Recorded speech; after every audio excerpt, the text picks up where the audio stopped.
Hello and welcome. I'm Sarah, your safety professional, here with today's lesson on hazard communication, pictograms. Before we begin, remember to sign off on your mobile device or online to receive credit for this training. If you feel the need to pause this video at any time to have a discussion, we encourage you to do so.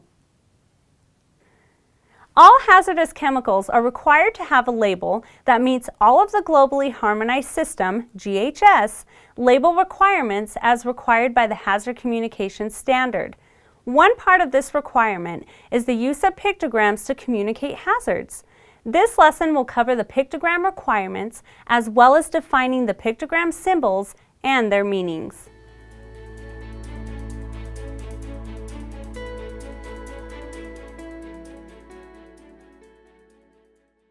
When dealing with pictograms, be sure to know that they are required to have a black hazard symbol with a white background.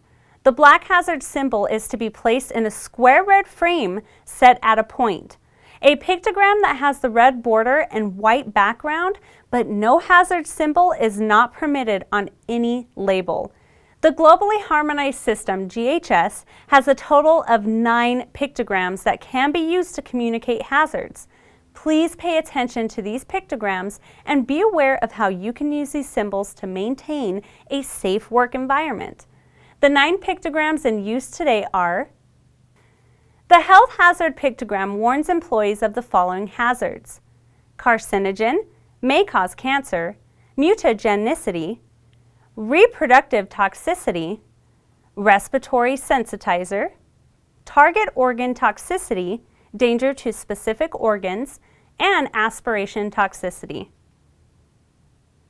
The flame pictogram warns employees of the following hazards: flammables, pyrophorics, can ignite in open air. Hey everyone, if you just watched this video and are thinking, how do I get more of these videos? Click on this link or go to GotSafety.com and we'll show you how you can digitally sign and record employee training records, build custom forms, or even access your OSHA documentation.